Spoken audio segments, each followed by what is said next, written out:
Welcome to the Windy City Bender Podcast with your hosts, Nolly, Poetzy, and Jarom. Well, we're doing the thing now, and we're high tech. So that's why we were off for so long, is because we were trying to figure out how to get this shit going. Watch this not work at all. What? I said just watch this not work at all. or we just completely lost track of our lives and we're in a downward spiral. Either or, whichever one it is. So, but we're back. We have a substitution today. We've got good old Tanner coming in for Nolly. How are you, Tanner? Absolutely fantastic. Welcome to the spiral, boys. Let's spiral on down. Yeah, Nolly is Nolly. Well, I'm assuming Nolly's probably face down, passed out. He was at a bachelor party last night, so I'm assuming that probably gonna need his stomach pumped. So, and then as per usual, man who sets everything up, Jarom, how you doing? How's it going, boys? I'm excited. This should be a good time. Lots of things have happened, obviously, in the 72 months that we've been away. But we're going to touch on a lot of good stuff here. The Hawks. Not good stuff. Well, let's call a spade here. I mean, last time that we were on this thing, it was, let's hope it doesn't get too bad. And now it's gotten to a point where, like, hey, we could get in. We can get in. But we probably can't. But, it's a nice little turnaround from the normal, let's hope we're not too bad today. Yeah, it's there's a chance. There's a chance. Like there's a chance. We gotta win every game from now on, and everyone else has to lose somehow. We are Lloyd from Dumb and Dumber, and the league is what's her face? Swanson. So you're saying we have a chance? So you're saying there's a chance? That's all we need, though, because the boys are going to the Hawks game tomorrow. It's do or die. Do or die tonight. Like, that's what's up. That's going to be a great game. I can't wait. So, I mean, it does come down to they have to win. Well, they have to win out, right? Yeah. They're 6 points behind the Colorado Avalanche, and they have the last wild card seed right now. And so they need to win all 4 games to get those 8 points, and they need the Avalanche to lose every game from now on, because if the Avalanche win 1 game, I think that they might kick the Hawks out, actually. Well, here's who the Hawks have, too. They have 4 games left. Winnipeg tomorrow, St. Louis Wednesday, Dallas Friday, Nashville Saturday. Yikes. So, doesn't look great. No. It doesn't look great. But you know what? God damn it. It's exciting. Well, actually, you know what? If they do end up tied in points with Colorado, since the Hawks would have to win 4 games, they would actually have the tiebreaker if they had regulation and overtime wins. If Colorado only wins 1 game. So that's cool, but then you also need Minnesota and Arizona to lose all their games too. Yeah. I just love Minnesota and Arizona play each other tonight. Okay. That's a big one. At least one of them's going to lose. But Worst that's a 3-point game. Yeah. I think the funniest part is, like, the Hawks are in the last in the Central, but they are above 4 teams in the Pacific. That division is absolute trash. Yeah. Straight trash. Ay. Unbelievable. And the Blackhawks also, by the way, have the most goals against in the Western Conference. Meanwhile, having 255 goals for, which is fourth in the Western Conference. Yeah. which is incredible. It's one of the highest in the league. Like, for the goals for, it's just too bad their goals against is just absolute shit. But don't worry, guys. If we sign Panarin, it doesn't matter how our defense plays. We're going to be good. We're going to be just like Dallas. I know how that's working. The best defense is just offense. Meanwhile, Toronto's sitting there shitting their pants because they have to play Boston again because they don't have defense. But Boston, like, the thing that is crazy, I guess I just don't watch enough Boston games, but I'm like, who do they have? They have Bergeron, Marchand, and then Pasta. And I'm like, who else do they have? But that line is absolutely disgusting, and it doesn't matter who else you have because they're just like, yeah, we're just going to put up like 4 points today between the three of us. Like, no big deal. Like, and we got Tuukka Rask and today. Yeah, just but that's like that line just shits on Toronto. Like, they did that so hard in the playoffs last year. What was it like? I was watching the Hawks game the other day, and it was when they were playing the Sharks. And Pat and Eddie were talking about the Sharks' fourth line and how it's so dominant and everything like that. It's better than a lot of teams like second lines. And they were like, we don't think that there's any other line that's like that. And they're like, well, the Boston Bruins' fourth line is like that. They got Nordstrom, Nolachari, and David Backes on that fourth line. Oh, yeah. That's a good fourth line. Yeah, I mean, they're just built solid. Like, they don't have like big names like to fill out the roster, but it's like all the guys. I'm looking at their stats. They're all contributing like in the role, like, and that's why they're just so sneaky. I think is because people expect just the top three guys to do this, but then they 4 lines of players that can come out there and just kick your ass. Yeah, I was gonna say they're just like always tough. They're a tough, hard ass team to play. Like, you have like the skill line of like the first line, and then you have guys that will just beat the shit out of you, and that's just the way Boston's always kind of been, which is pretty crazy. And speaking of like Nolan Achari, that fight he had against Mackenzie Weegar was insane. You guys saw that, right? Yeah. You know what? People are so soft nowadays. I can't handle it. People are getting all upset that he went and he knocked out Paul Byron. He didn't have to do that. Fuck you. Come on. Are you kidding me? Well, I thought it was hilarious that Mackenzie Weegar got pumped by Achari with his left, like, just absolutely destroyed. And then when Weegar went against Paul Byron, he destroyed him with his left as well. And I was like, where was that left hand in the first fight that you were in where you got absolutely just fed? Like, did you forget how to use it? Like, did you train for like a week after that, like, or like a few days afterwards, and like that's how you got Paul Byron? Like, everything he did after that was just with his left hand. He was eating with his left hand. He's been fighting with his left hand. So angry, he's gonna wait on his spoon when he's eating cereal. It's just of Paul Byron right in front of his. I've been waiting for this day. Son of a bitch. Did you guys know that since December 16th, the Blackhawks are on a 100-point pace? A 100-point pace? Mm-hmm. That's pretty nice. That was like since that 7-game or that long losing streak, right? Mm-hmm. I think one of my other favorite things is that, like, probably since that around that time, the Blackhawks have like the #1 power play as well as the worst penalty kill. Yeah, like, how exciting is that something. for It's games, like though? They're gonna have the worst penalty kill percentage in 30 years or something like that. Hey, if that power play is just that fire, I don't really care about the penalty kill. Well, but until it starts to go quiet like it is now, and we're just kind of sitting here with our dick in our hands, losing to the Kings in overtime on a penalty kill. Yeah.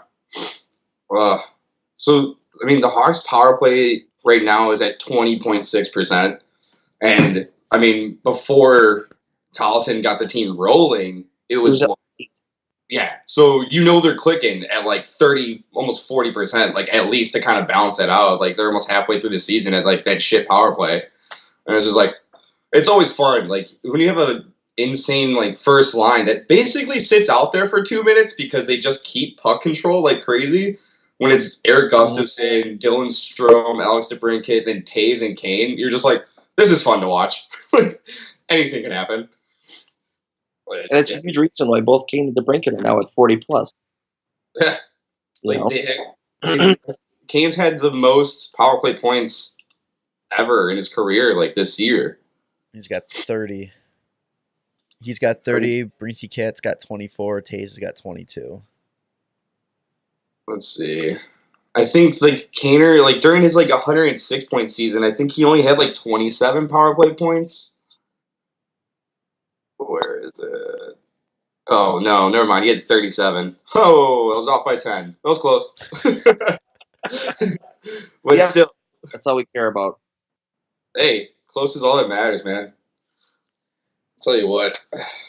I mean, I don't know. I also wonder how different those numbers, those PK numbers, are going to be if Crawford doesn't get hurt again. Yeah.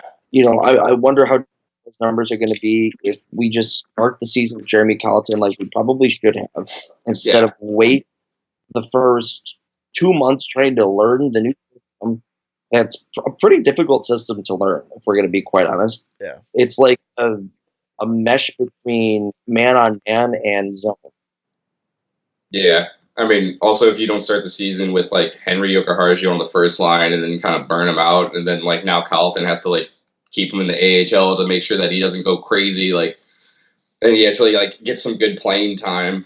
Like, it was a little bit of a mess to start the season, but, like, that's why, even though, like, they were, like, basically virtually out of the playoffs, like, in November, and then they made that huge run, and now we're sitting here only 5 points out, 6 points out, and, like, it's been exciting. It's been really fun hockey to watch, too, as much as it's been, like, absolutely insane fucking games for most of them, going over, like, 7 goals. Like, it's been fun. Bet the over. What? Bet the over. It's been good shit, though. Here's my question, though, too, about this. So, it's been exciting to watch this, but is there any frustrations on the line of I want to do this with we're playing ourselves out of a decent draft lottery spot, but we're not playing ourselves into a playoff run. Is there any frustration, with that, or is it just kind of like, you know what, take this for what it is as a stepping stone for next year? I think. Oh, you go for it. Well, no, here's just my thing about that is, do they really need obviously it'd be great, but do they really need like a top 10 draft pick at this point? I mean, you've got guys like DeBrincat, you've got guys like Gustafson, Strome, Perlini, Connor Murphy. I mean, you got younger guys that are coming up. Sakura, Yoki Haru, Boquist is going to come. We've got these young guys that are coming in. You don't necessarily need those high-level draft picks or those higher-up draft picks at this point. They need free agents. What I was going to say is, like, I mean, you have all the young guys. Like, what's really nice to see is that, like, they're competing. They're competing for a playoff spot. Like, the only, like, older players we have are, like, the core guys right now. I mean, in Kunitz, but, like, he's gone. But, like, we weren't expecting this to, like, happen at all. Like, this year was, like, the Hawks are expected to be coming last, and, like, that's how the season started. And then it's like, okay, well, they're actually playing really good hockey, and it's really exciting to watch. And then we get to go into next year being like, shit, we were on a great tear towards the end of the season. Like, if that's what that team can do, like, let's keep that going. Like, we don't need to have, like, that high pick, even if we're going to be, like, just out of the playoffs. It's like, that's not going to make or break us. Like, we're already, like, up. As long as they have some confidence going into the offseason and coming into next year as a team going, listen, we had what we needed. We just need to pick it up on the back end, stop letting up so many goals, and we're fine. Well, it's a complete 180 from the way that the season finished last year. Like, last year was just depressing hockey to watch, and, like, they didn't even look like they wanted to be out there. And this year it's like they're fighting, and they're having a great time, and it's just a completely different vibe in the games. It's really just great. You know, and like it's exciting to go into next year being like, you know, we were like expected to be rebuilding so much, but you know, like we just almost made the playoffs. I kind of hope they still do, but it's really highly doubtful. But you can go into next year just like with that same squad basically because you got so many young guys, and it's like now they have another year. Like DeBrincat just scored 40 fucking goals, and maybe next year he gets 50, and like. That would be insane, and then you have a whole year with DeBrincat and Strome just like magic, just like their baby of like assist, goal, like they're just absolutely disgusting. Yeah, I was looking at the rankings as of March for like draft prospects and looking around where the Huts would potentially pick. It's got Stan's bread and butter, Victor Soderstrom, Swedish defenseman, top Swedish defenseman in the league. Two-way player, 5'11", 179 pounds. So you know what? Go where we're supposed to be, get that pick, and go the free agency route for the rest of it. Can you imagine having though like Yokiharu, Boquist, Mitchell, and then throwing this like Soderstrom like into that mix? Our defense is gonna be so good in a couple of years. Well, we still got Nicholas Beaudin too. Yeah, I always forget. He was our other first-round pick from last year. Well, and face what?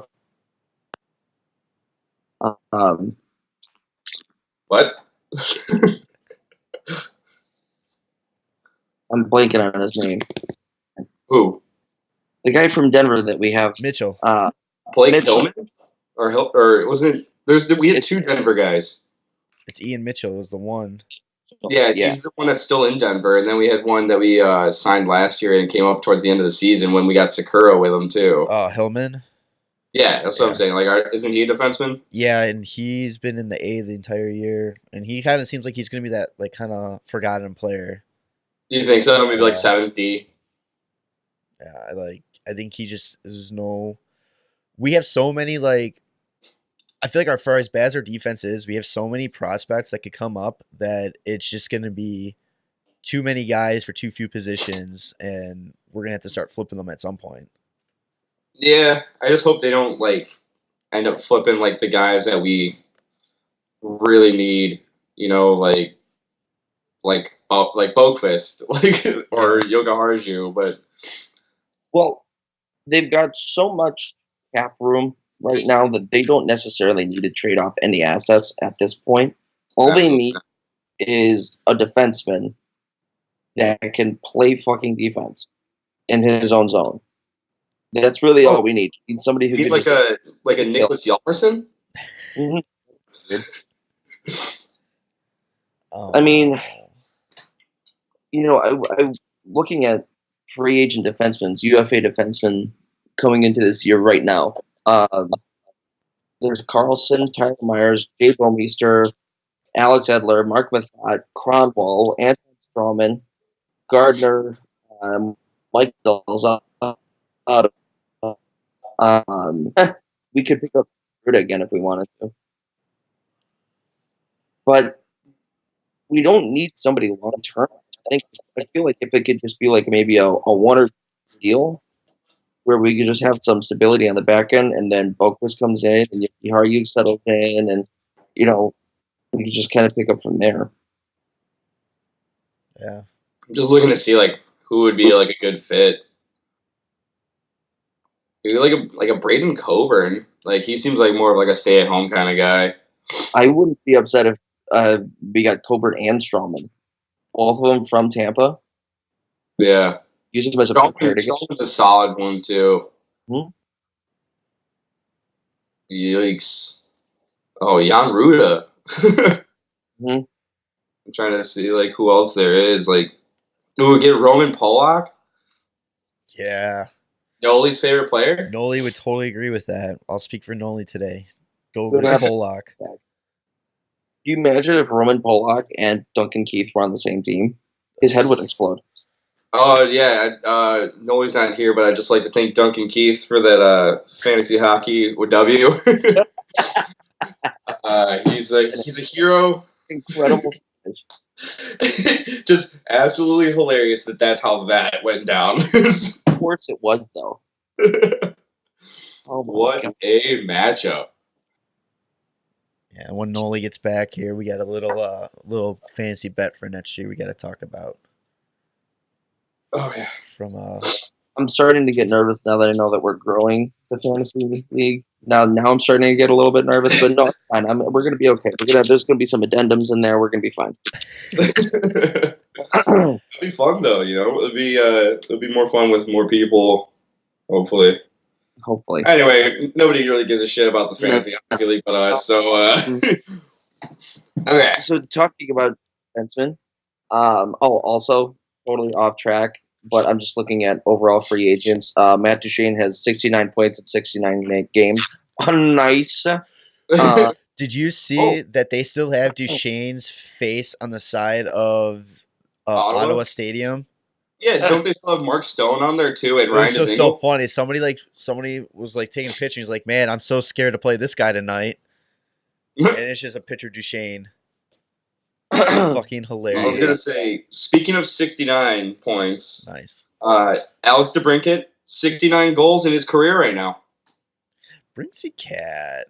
There we go. He needs to just retire. just be done. Honestly though, Brinksy Cat, fucking man, 41 in year 2. It's crazy. Do we want to play what's he gonna get paid?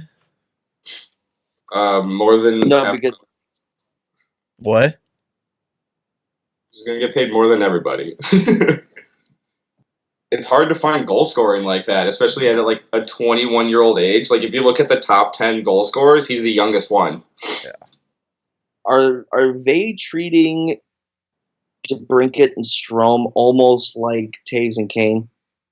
I don't know if we really trying to keep them together, signing them together. That's what I think. Yeah, but I'd say DeBrincat gets more on his contract than Strome would, because there's more. I mean, he has a whole another year ahead of him, and it's like maybe it's, I don't know, how many years does Strome have left? Is this his last year, or does he have one more? He's got one more. His last so year. They're on the same contract length right now. Here, let me check. No, I know for sure Strome doesn't end at the same time as DeBrincat, because I was reading something. I can't remember where I was reading it, but they were saying that the Hawks need to sign both at the same time. If DeBrincat's going to end up getting paid a lot, Strome, after a year, has a chance to kind of up the ante a little bit and be like, well, DeBrincat got all of his points because of me. I mean, I'm the primary assist on like 99% of them. They're both RFAs at the same time. Are they really? Yeah. Well, there goes my credibility. I mean, as much as I'd like to believe that like DeBrincat probably gets paid more, I think they might get probably the same deal. It probably is like a Kane and Taves situation. Like it would be. I could see that happening. I mean, they're pretty much the future. Like it's funny because like Strome is like the center playmaker, but like can score as well. Who's drafted 3rd overall? And Taves is like the center two-way forward that was drafted 3rd overall. But then DeBrincat's not like a 1st overall pick, but we all know like he's definitely should have been like a top 5 pick in that draft. Like I said, I'm going to bring up the 2016 draft, baby. No worries. Only other, I mean, it sucks. Like you had an American-born player 1st overall that draft year, which was Austin Matthews. You know, Kaner was an American-born player drafted 1st overall in his draft, so you get a little similarities. Tore it up in the juniors, you know, not a big deal. Not a big deal. Moving on real quick, let's talk about Eric Gustafsson, because absolutely. What a year. Guy's just a monster. 7 goals, 39 assists for 56 points in 75 games. And it all kind of turned around for him when he got put in his plate. Yeah. I mean, I think it was like last year towards the end of the season. Like I would like they were just rotating defensemen through like crazy.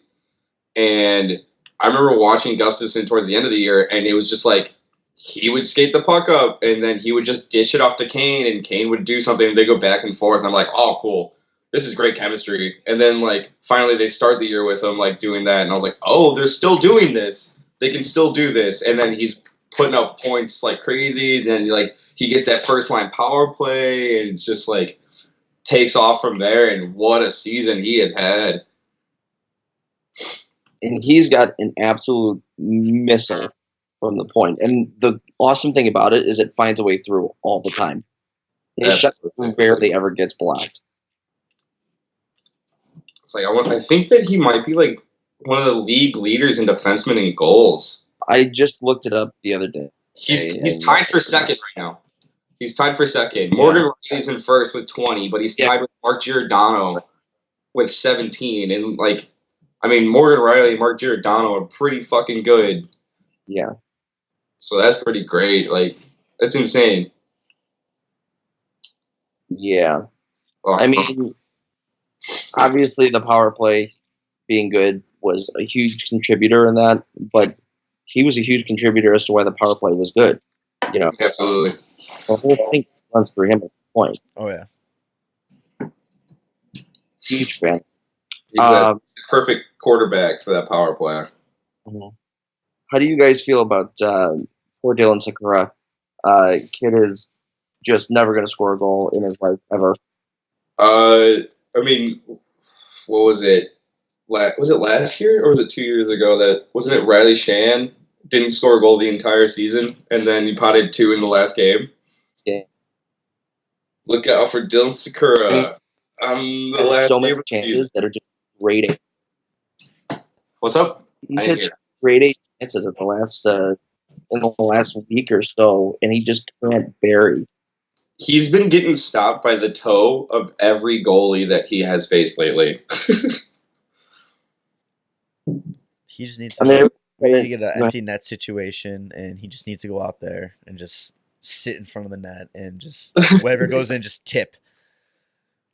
He might Patrick Stefan the puck though. He might just completely muff it. He's thinking about it so much. Don't put that on him, Poets. I'm not putting it on him. I'm just saying, if I'm him and I'm 32 games just this year, he played another, 10 last year? He played 5 last year. Sure, totally. Doubled it. You know, I'm 40 games into my NHL career, and I haven't scored a single goal yet. You know? Especially when he's had time on, the first line with, the big boys, and still hasn't found a way to get points when they're still putting up points. And I'm just like, I think he's just he needs that one to break it open. And then it's and then it's the goal that also gives him that sigh of relief to okay, we did it. And now it's now we can play our game, Well, part of me doesn't want him to score this year because he's going to feel great and be like, yes, done. I mean, if they get that win streak going, these 4-game win streak, and then make it to the playoffs, and maybe going into the playoff, baby. And he's just last game of the season, scores the game winner, and he's playoff Sakura's back, baby. Let's go. He just fucking takes the Hawks to the promised land, scoring a hat trick every game in the playoffs. I don't know. I feel bad for the kid. I just want to score. I just get excited whenever he's got the puck in a stick, and I'm just maybe this is it. Maybe this is it. Yeah. Not it. It's I'm slowly getting less excited each time. I'm how is it going to get stopped this time? Yeah, it's just uncomfortable to watch. I mean, it's just you said it best, Tanner. You just you text the group and you're just yeah, until it happens. Anytime he touches the puck, I'm not even just going to get any emotion. Just let it fucking happen. Fingers crossed for him. I hope he gets it this year, actually, because how demoralizing would it be to go through the whole season without it? Virtually 2 seasons and no goals. No, not virtually 2 seasons. He had 5 games last year. It's not 1 season. And I mean, he's only played. He doesn't even play this whole season. He's only played 30 something games. 32. How many? 32. 32. Played 37. Yeah. So, like, still a young career. Yeah. Yeah. True. Let's move on from the Blackhawks and let's start talking about Race. because they played LA last night. Let's talk about Drew Doughty just going off. Oh, yeah. This guy, I don't know what burr was shoved up his bumhole, but holy cow, did he wake up on the wrong side of the bed? He went after anybody and everybody. It was incredible. Did they ever say what kind of prompted that? Well, the Kachuk stuff, that's known. Well, he's always hated Kachuk. Yeah, but that was like they were playing them later in the day. Yeah, but what did Burns do to him? It was just the Norris Trophy thing. And, like, I guess they asked him about the Norris Trophy, and then he said it was like a joke because like Brent Burns is like one of the top nominees probably based on points, and he's just like, oh yeah, he's one of the nominees, but you go watch his game and he's fucking giving up like 3 different like defensive opportunities where he can't stop somebody, but he goes and scores and they're like Norris Trophy right there. Yeah, I have the tweet right here. It's from Eric Francis. I'm guessing I don't know who he covers, but Doughty endorses Giordano as the Norris frontrunner and takes a swipe at Brett Burns. Giordano has 72 points. He plays good defense. Burns gets beats 3 times a game, literally, and everybody has him up for Norris. I just don't get it. Lighten up, Francis. Yeah. As I saw that, I'm just like, was that like? I had to ask, like, was that real? Like, is he really like that angry I know, because it was just out of nowhere, and I feel like Doughty's not the kind of person to just like randomly go on somebody. Something had to have happened for it to get to that point. I just don't know what it is. But what's also funny about him saying that is I was just looking up who's in the running for the Green Jacket this year, and he's in second place. Oh. Who's in first? I love the running for the Green Jacket. That's one of my favorites. Who was it? Buffalo, Ristolainen. Oh, wow. So he's like a minus 42, and Doughty's like a minus 30 something. Ugh. So the Green Jacket, for everybody that doesn't know, is like the Masters. Like you get a Green Jacket for winning, and typically if you win in golf, you have like the lowest score. So any players that are in the minus are pretty much in the running for the Green Jacket. And the lowest minus player, aka not a good fucking thing, takes home the Green Jacket for the season. That's always hilarious. Like I love those like really weird, dumb kind of like fan trophies that are just made up. I wish they would embrace it. I wish there actually was a jacket being passed around. Well, there was. Remember, like 2 or 3 years ago, it was with the Avalanche. I think Landeskog and Duchesne were the 2 going forward, or something like that. And they went golfing after the season ended, and like Landeskog handed the jacket over to Duchesne because he beat it by like 1 minus, something like that. That's amazing, fantastic. Yeah, that's great. I love it. I was gonna say, like, back to the Drew Doughty thing. I like after looking at or hearing those like comments, I was just like I had found it on like Reddit, and then somebody was like, "Wow, like Doughty's being kind of like a little bitch," and then somebody's like, "Oh, you think that's the only time? Like, here's this video of audio of him on the ice, and he just sounds like the whiniest little bitch." And I was just like, "Oh, I had no idea." Like, I'll have to send that to you guys because it's just like insane about how much he just like cries about shit. Like some of them like can get like the calls were like really like shitty, but he like I'm like, wow, like that is like a whimper and a half. He's just realizing what he signed that long-term deal to and what he's going to be stuck with for the duration of it, and he's just taking it out on everybody else. Doesn't matter, got paid. Yeah. Got 2 cups, got paid. Oh shit! You know who else is going to get paid? A lot of people. Well, I thought you guys were actually going to start guessing. No, that's fine. Oh, Brayden Point. I was just about to say just about everybody on Tampa Bay because they're an absolute monster. Yeah. They're a joke of a hockey team. They are in that season that is so perfect for them because everybody fits. But then it's kind of like the Hawks in 2010, where it's like now everybody needs to get paid, make it work. Mm-hmm. Here, so they're in good shape though. What? Looking at their like who they have to sign, they're actually in fucking good shape. The one that they're really gonna have to worry about on the offensive side is Point. Yeah. But Brayden Point also leads their team in goals. Yeah, but and, like I mean, and their entire defense. I don't know.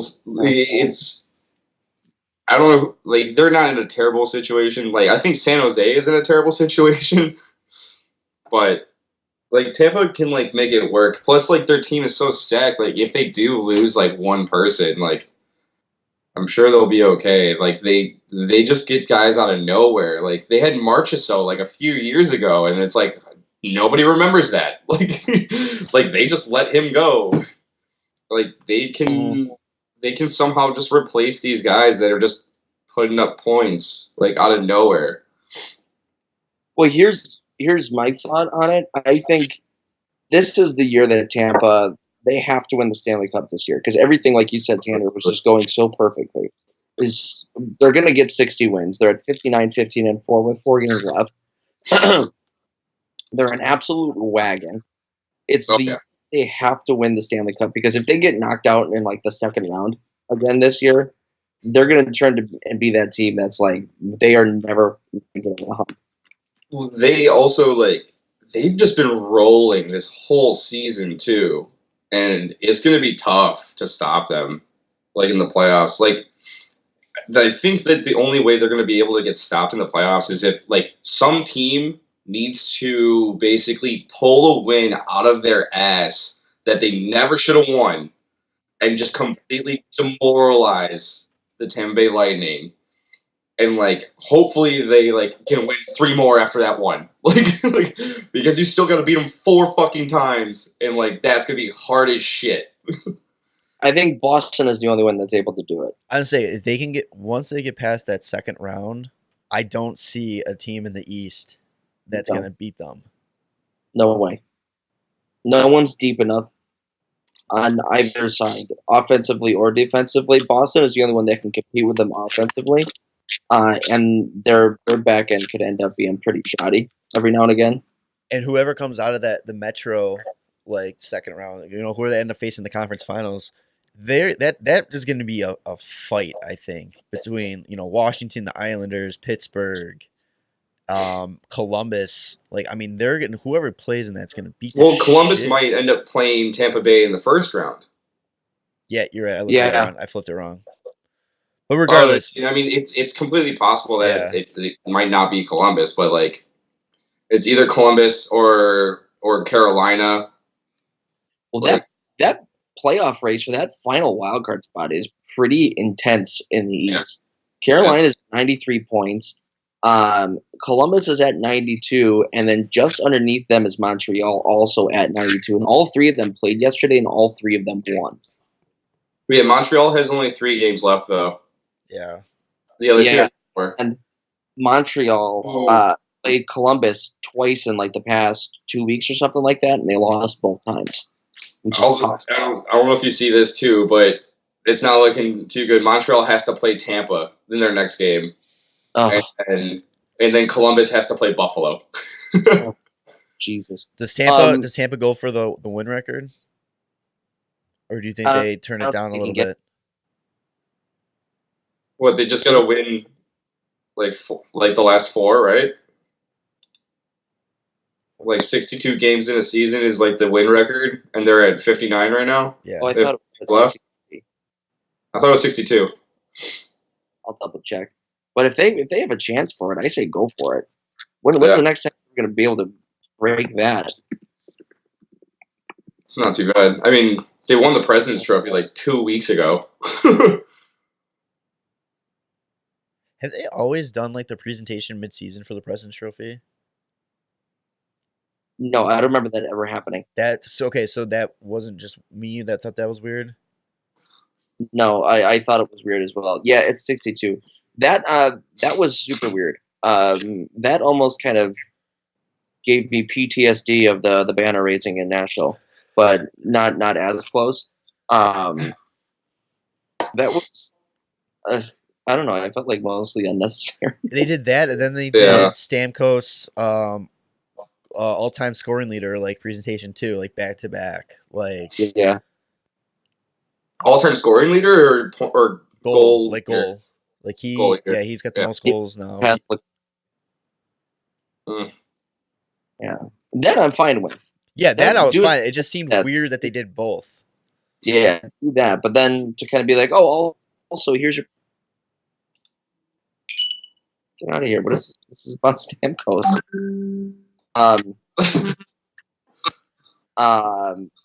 I mean, they don't have like much history, so I'm sure they're celebrating everything that they get. You know. Talking about games that are going on that have semi-playoff implications. Looking at the Boston game going on tonight, they're playing Detroit. That one doesn't really have too many playoff implications. More so, just kind of Boston making sure they're staying in the second spot in the Atlantic. Yeah. But I'm going to watch that game because if Marchand gets 3 points in that game, Dice is losing his third bet to Vito. And I'm going to lose my mind. You should have seen when, what's his face, got like 5 points in one game, Draisaitl. 5 points in one game. Yeah. Oh. I thought you were talking about no, sorry. There's 4 goals. Yeah. Oh yeah, I know. Yeah, Tavares 4. Yeah. No, it was actually back-to-back days because it was Tavares with 4 goals, and then the next day it was Draisaitl with 5 points. So he lost the Tavares one because he ended up getting 45 goals, and then he got Draisaitl at 100 points. Oh my God, I was in tears. He was sitting there going, 4 points in one game. Who does he think he is? Wayne Gretzky? Jesus Christ! I was losing it. It was great. Oh man, yeah, you're sending those snaps. I was like, I wish I've never wanted to be somewhere so bad in my life. That was absolutely hilarious. I mean, like if I was him, I'd probably take those bets too. But like, holy shit, what a end to the season where it's like, all right, it's so close, like it can just not happen, and then in one day, it's like, why would you? Why did you? Where did this come from? Okay, so the bets were Tavares had to get 45 goals. Dice bet that he wasn't going to get 45 goals against Vito. And then the other bet that he and Vito had were they actually had an addendum to that one. If Tavares got 50 goals, he had to buy Vito an extra case of Labatt. I don't think 50 is going to end up happening because I think he's still stuck at 45. But the other bet that they had was he didn't think that 5 players are going to hit 100 points by the end of the year, and Vito was like, absolutely they are. So they laid down the bet, and that was for tequila, I think. So, and right now there's 4, and Marchand's at 97. Let's see. So many guys right there, too. Yeah. Marchand's at 97. McKinnon's at 95. Crosby's at 94. Crosby's going to be my dark horse. He still has a lot of games left. He still has 7 games left. Really? Pittsburgh has 7 games left? No. He's only played in 75. They have 4 games yeah, left. Okay. I was like, get the fuck out of here. They have fucking 7 games. I don't remember him missing any games. So they only have 4 games left, but still, he's my dark horse because he could just kind of turn it on. And I was talking to Dice about it, and he was just like, I'm freaking out about Crosby. I think he's going to be the one. I tell you, end of the season, playoff Crosby is like a whole different fucking beast. Well, like, the one thing I think you're right about Marchand. Marchand needs to put up 3 tonight because if they win tonight, they're like in that spot solid, and they probably just don't even need to play their guys. Like, well, I'm playing Detroit too, so yeah. So like, if they win, like maybe the next 3 games he doesn't even play in just to like save him for the playoffs. Like, try not to get hurt. Like they're locked in that spot. I don't think that Toronto can reach them if they win out. Yeah. Or they would. I don't know. That's all, whatever. I hate like looking too far into the future, which is only like 4 games from now. Like, well, you know, they only win 1, like whatever. Talking about Draisaitl before. Oh yeah. Are they just gonna dig a hole and get out of Edmonton, or are we just gonna? The league needs to step in and make a trade. Like to make the Gretzky move. Yeah, we need to send McDavid to like an American spot that needs somebody like Arizona. If Arizona needs to trade their entire team for McDavid and Tobias Reeder. Poor Tobias Reeder, I forgot about what happened. Asked for no reason. Yeah. Well, you know what's funny? He was drafted by Edmonton. I don't think he played a game there. And then went to Arizona, did pretty well. And I guess he was in LA for a season, and then Edmonton signed him because he's like a German-born player, and like they were like, oh, maybe he'll get like some chemistry with Draisaitl, and just like hasn't done anything. And they're like, we expected him to score 16 goals. It's like he didn't really do that since like Arizona, like a few years ago. Like, yeah, I don't tell ya. That's kind of, I feel like I haven't really seen him play recently, but like I feel that's like me being like, I expected Kruger to get about 15 goals this year and about 15 assists. You know, that's the reason we're not in the playoffs. Chilling at 4 goals and 12 assists. Or Chris Kunitz. I was like, where's he been? Don't even fucking say that. He's always putting up stellar seasons. Like, what about this year? Really hoping that one would pan out. If I'm McDavid and Draisaitl, I'm pretty sure like I'm trying. Obviously, I'm trying to get out of Edmonton, but I'm pretty sure the breaking would have been the Mikko Koskinen signing.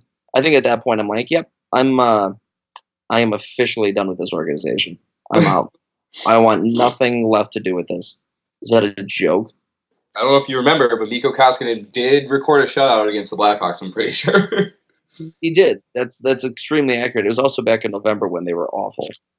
True. That was right before they started scoring like a shit ton of goals. Yeah. So, really not a good situation for the both of them in Edmonton. I mean, come on. I mean, Leon Draisaitl has 47 goals. McDavid has 40 goals. Draisaitl's got fucking over 100 points. Like, yeah, they both have over 100. You should, if you have 2 players with over 40-something goals and over 100 points, your team should get into the playoffs. Now, that's super, like, Blackhawks are virtually in the exact same boat with DeBrincat and Kane, although DeBrincat's only chilling at 74 points, but still. DeBrincat and Taves are both at like almost a point per game, while Kane's also at 100 something. And I don't think anybody else is like close to a point per game on Edmonton. That's true. But that's the same situation. It's like, man, they've been putting up points, but we're not in it. But I think everybody's been really putting up points too. Like, you either have like a lot of teams that are really balanced, or you have like the teams like us and Edmonton who have like 2 or 3 really big scorers, and then everyone else is kind of like middle of the pack. I don't know. Well, talk about a team who's, I wouldn't even say that they're middle of the pack in anything individually, and they're in a playoff spot is their leading scorer is Clayton Keller with 46 points. They don't have not a single player on their team has over 20 goals. They're at Richardson and Galchenyuk are at 17 each. It's unreal that they're even in a playoff like race at this point. Well, how many shorties do they have though? Yeah. Their penalty kill is bound to score on you almost more than your power play is going to score on them. 9, 10, 13, 15, 16. 16 shorties this year. Like, I want to know But like, how many penalty kills? Like, how many penalties did they take that they scored 16 power or penalty like shorties? Yeah. And I want to know how many power play goals they gave up. I need more stats. Their penalty kill is the number one in the league. I think it's at like 83% at number one, and that's all without Ronta for like 80% of the season. 84.9% is their penalty kill. Number one in the league. Yeah. Crazy. All without Ronta. They've been riding Darcy Kemper and Calvin Pickard for the past like. They have Calvin Pickard? Yeah. Okay. Well, like the crazy thing too is like their penalty kill is like Michael Grabner, who if you throw an errant pass, he's gone. Breakaway. Done. Does not matter. Like that man is insane. Like, he somehow learned to score on the breakaway this year. He's what? He somehow learned to score on the breakaway. Wasn't he the one that when he was in the Rangers, like he'd have like so many fucking breakaways, but he could never fucking finish it. Might have been. Yeah. Well, he is insane. He's got okay. Let's talk about this real quick. Like he's got 6. He has 9 total on the season. He's only scored 3 goals, not shorthanded. Really? Swear to God. He's got 9 goals on the year, 6 of them of the shorthanded variety. That's insane. That's stupid. It's unbelievable. That's so stupid. That's a good penalty kill, man. Good PK. And like also they have Nicholas Hjalmarsson. Yeah, Hjalmarsson on the back end. Like he could be out there by himself on a penalty kill, and they wouldn't even need a goalie. And it's just like it's done. Like he's so good with one hand on his stick. He's just like nope, swatting everything away, just blocking shots. Like he's like, all right, cool, penalty kill's over. I'll see you guys later. I don't understand how Arizona's doing it though, because they haven't been healthy all year long. No, they haven't. Long. I mean, they were out. Jacob Chikrin, one of their top defensemen, and he's a beast. Jason Demers has been out for a while. Derek Stepan got hurt for a little bit. Nick Maltz ended up also is now getting paid. I don't know how I feel about that deal. We'll talk about was it 5.85 or 5.75 for 7 years? I don't know, like but it's a lot for somebody who really hasn't proved himself, especially on that team just yet. He's got 1 50-point season. Let me remind you. No, I understand that, but that was being on a line with Patrick Kane, and Christian Dvorak, who was one of their top players last year, just started coming back recently. So I think he just got a new contract this year too for like 4.4 or something. Yeah, and that one was a little bit more team friendly, but. Still, I mean, it's insane that they've been hurt all year long, and are still in the hunt. Still, they're just taking advantage of the situations they're in. They're not letting these close games go. That's I mean they're fighting. How many one goal games have the Hawks lost this season that we would be in the same situation, if not like in a better situation, you know? Not even 1 goal games that they lost, but they allowed the other team to get a point in it. Right. Okay, yeah, that's fair. Big games too. Like can't happen. Can't happen. Like the Colorado game last Sunday. Ended up going into overtime and they won it, but you're giving them an extra point. What? You said Toronto? Oh, I said Colorado. Oh, Colorado, sorry. It was like a little mix up. I heard Ottawa or Owl. It's like, oh, okay. Yeah, like, still that Colorado game. Thank you, Duncan Keith. All about it. As many times as we can mention that and the podcast today as possible would be great. I just looked at Arizona's contracts and I see Hossa. You just looked at Arizona's what? Contracts and Hossa's there. Oh. Yeah. Oh. He's sad. Up this year, so the Hawks can sign him. Man. All right. Well, so crazy stuff. Last thing on my end, Ovi hits 50 again. Well, I was gonna say, who do you think makes the playoffs with this like little race? Like, let's just kind of like, who do you think's gonna make it? Well, are you talking just East or both? Both. I mean, right now for the East, it's the only team that's not out of it, that's not in the wild card, is just Montreal, because Philadelphia got eliminated like last night or something. And then, I mean, we still got in the West, it's Chicago, Minnesota, Arizona on the outside looking in, but still part of it. I think the West, how the West is right now, it's set. How it is right now. You think that's how it's going to end up? Yeah. Yeah. I honestly kind of hope Arizona squeaks in over Colorado, just because Central hate. Yeah. I think everything in the wild card is going to be set. My I don't know, crazy thought here.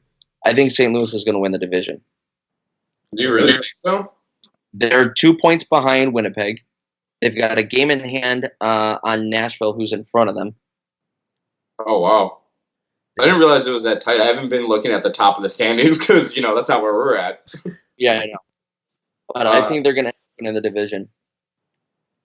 Man. Yeah, I can see that. Well, what are their next few games? Us. I don't know, but if that gives that first round series to be Winnipeg-Nashville.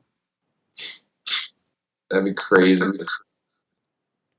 They have Colorado tomorrow. They have Blackhawks Wednesday. Flyers on Thursday, and then Vancouver on Saturday. They can totally do that. I just really hope Duncan Keith spoils it for him again, like he did last year. Forgot about that. He's just a spoiler. I just want to point out that the Canadians, who have 3 games left and are tied with Columbus right now, do you want to guess who their next 3 games are against? I know one of them's Tampa. Yep. Then it's Washington and Toronto. I'm going to say that the East is pretty much set where it's at. It didn't help them that they had one game in hand, or they don't have a game in hand on Columbus and Carolina. That doesn't help at all. I honestly think that they might have a better chance. Oh no, never mind. That's a lie. And Columbus got Buffalo tonight, Boston Tuesday, Friday they have the Rangers, and Saturday they have Ottawa. God, I was kind of hoping Columbus wasn't going to make it just because of how hard they went in at the deadline. Yeah. Anybody else upset that Carolina's done with the Surge? Yeah, the Surge. I mean, I'm glad they're not going to do it in the playoffs. I'm glad they're not doing it in the playoffs. But I kind of want them to. Can you imagine a Surge if they won the Stanley Cup? Oh my god. Well, Carolina, I mean, they can still miss out, but they have 2 of their last 4 games are against the Devils in Philadelphia. Yeah, and they also have Pittsburgh, Toronto, and Pittsburgh. I mean, they really just need to win like 2 of them pretty much. I mean, I just don't see Montreal winning all 3 that they have left, but No, I think the playoff picture's set. It's just a matter of who's going to play who at this point. Where, right? Oh, just like the seeding. Yeah. Yeah. Also, because it could end up being that Pittsburgh ends up getting a wild card spot and Carolina jumps up into their place. We say this before. I would absolutely find it hilarious if Pittsburgh ended up being a wild card team and then had to play like Washington in the first round. That would be hilarious. Fuck the seeding too, by the way. I still hate the seeding. Yeah, it's ridiculous. Yep. I liked it. Oh man, if we could talk about that. I don't know. That's too much time though. But I love the old playoff format. The 1 through 8? Yeah. Yeah, with the 3 divisions and top 3, or like top 1 in each division is 1 through 3, and then it's the rest of them are just 4 through 8. Yep, I like that. People are throwing around the 1 through 16 mixed idea. I don't like that at all. that. I hate that. There'll only be one.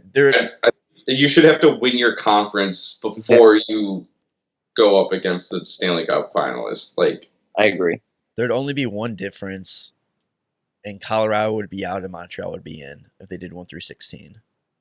Yeah, but I mean, I don't know. I don't like that at all. Tampa Bay would play Dallas. Calgary would play Vegas. Boston. Those are like a Tampa Dallas series is something that I would never watch. But like, those are also like could be like shit travel, like and ruin like playoff schedule. Because look at one matchup would be Pittsburgh San Jose. If like, yeah. First round. But like in the earlier rounds, you want like games like every day, and like if you're getting like every other day from some teams, like just because of like travel reasons, it's going to be kind of a pain in the ass, and it would probably just extend the playoffs way longer than it needs to be. It just needs to go back to 1 through 8. Yeah. Top 2 teams in each division get 1 and 2, and then it's just 3 through 8, just straight up whoever's got the most points. That'd be nice, because I would love to see like different kind of playoff matchups. Like, it's getting tiring to see like the same teams playing each other in the first round, and then like even like last year with Nashville and Winnipeg being the top 2 teams in the league, and they're a second round matchup, and it's like at least get them to the third round at this point. Like they've earned it, you know, like if they're gonna win all the games, like they shouldn't have to go against each other. It just ruins like their revenue for like the playoffs, like basically. Are these games really even creating any rivalries? Also, I know that was the whole point of them trying to make this playoff format is to create new rivalries and things like that. Is that even happening? But it's new rivalries. You're playing your conference, your division all over again after you play them. You're seeing Washington, Pittsburgh play each other over and over again. You're seeing Boston, Toronto playing each other over and over again. I mean, it's not really creating anything new. Winnipeg, Nashville's been playing each other for forever. I mean, yeah, I guess you could say it created Vegas and San Jose as kind of a rivalry, but they're in the same. Vegas is new anyway. Like, it's dumb.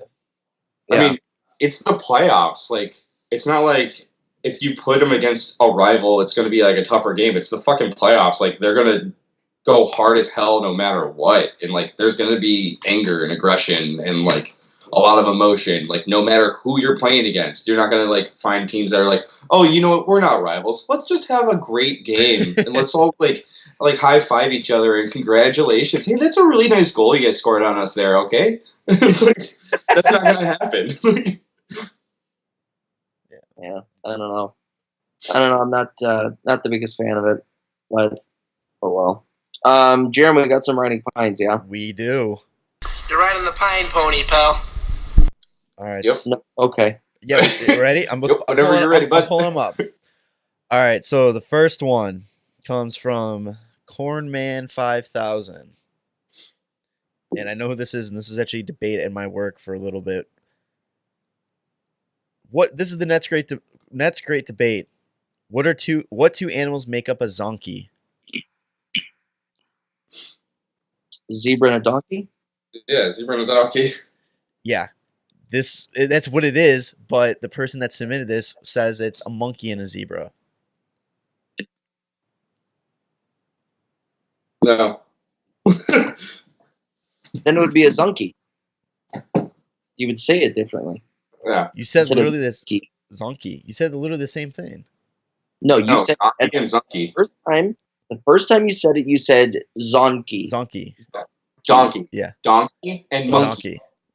And then you said, what if it's a monkey? Then it would be zunky. Zunky. All right. All right. So that was a stupid one. Over. So there you go. All right. So the next one is from Is This Still a Thing? ? Subject is history. If you could go back to any hockey game in hockey history and experience it live, what game would it be? So let's do a general game and one NHL game. Because I think our general game, we all might have the same one. Oh, 1980. Yeah. U.S. Olympics. Yeah. That's what I figured. That would be like the general one. Against Soviet. Yup. Yeah, Yo, if I was 100%. there, that'd be so sick. So now one game from NHL history. I'll start, and I'm including all-star games. I want to go to when the anthem cheering began in Chicago. Ooh, that's a good one. And be there for that first anthem.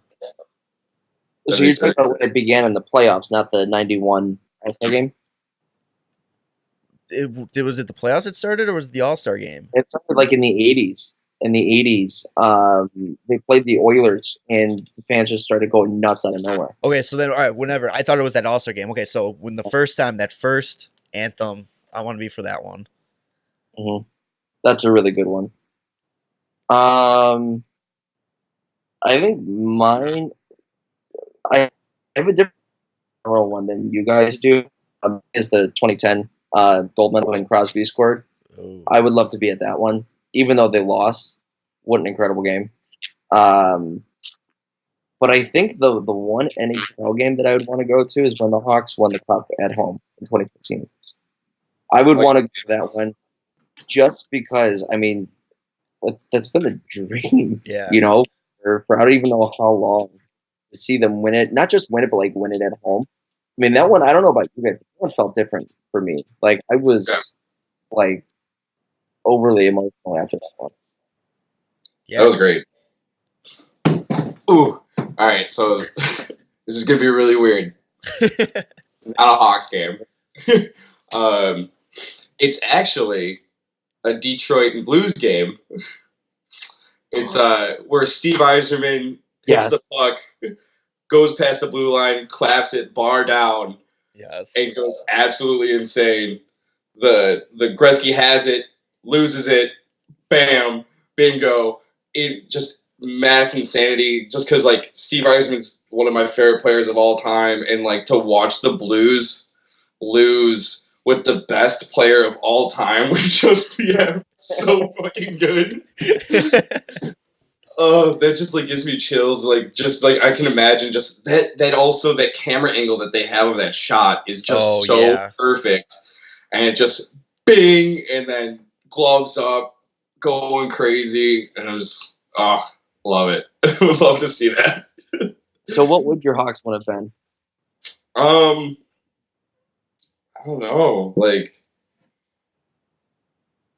I mean, the first one is just going to be like 2010 Stanley Cup, like in Philly, like when no one knows that the game's over, and you're just like, I fucking when I was at home when I watched it, I was watching with my dad, and then I saw it happen, and I was like, oh, it's in, and I jumped up on my coffee table, went, fuck yes.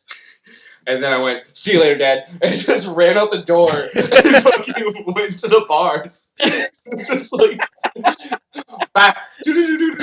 just like, absolutely, like, that was amazing. Now I would love to just be in Philly, especially like with all the Philly fans and just being like, fuck you. Like, yeah. I think another good Hawks one would be the Calgary comeback. I was thinking that one too. That was what started that whole season. I was like, they're winning it. Like that Seabrook fucking OT winner. Ooh. Jarom, I'm pretty sure I was texting you throughout that game. Yeah. Because I was at something for hockey. I was like, keep me updated. I can't watch. You were like, stop now. You can stop updating me on things. And then you did, and it was 5-4 by the time that I realized what was going on, and I was like, what the fuck? Why haven't you updated, piece of shit? You told me not to. You're like, be done with it. Yeah. You know what else would be a really good game? Any one of the Western Conference Finals against the LA Kings. Oh, yeah. God, yeah. That was just really good hockey. Except for that one where Nick Leddy and that, I wouldn't want to go that one. No, although I wouldn't trade it. I definitely wouldn't. I definitely wouldn't trade going to see one of the, I don't know, us up at the lake watching it that one year. In 2013? Yeah, that was the fucking perfect. The Heartbreak Silly? Yeah. But I think another really good non-NHL one, Paul Kariya off the floor on the board. I'd love to go and see it. Or none. I meant not Blackhawks. Sorry, not Blackhawks. Yeah, no, that would be on the board. Awesome that to see plays too. Back Trent. Yep. Detroit, Colorado brawl. Yeah. Ooh. Which one?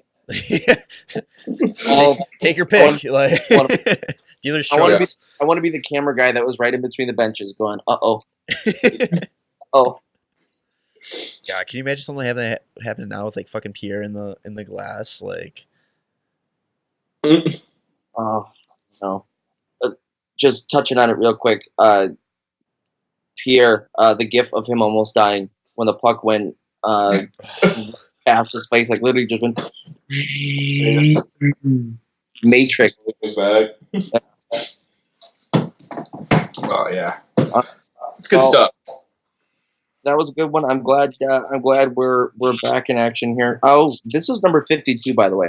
Yeah, Brandon Bollig. I don't know if I see it. Brandon Bollig. The Brandon Bollig. We're back in action. Champion. Hoping to be back a little bit more frequently now. Tanner, always happy to have you join the pod, repping the merch. Yep. How are ya? Good stuff. Boys, it was fun. Any final words? We got to get 4. Everybody else has to get 0. Let's do it. Oh, my money's on the hog. No, it's not. All right. We'll see y'all later. Thanks for tuning in, everybody. Bye. Follow the guys on Twitter at WCBP, on Instagram, WCB Podcast, and like them on Facebook, the Windy City Benders Podcast. The Windy City Benders Podcast.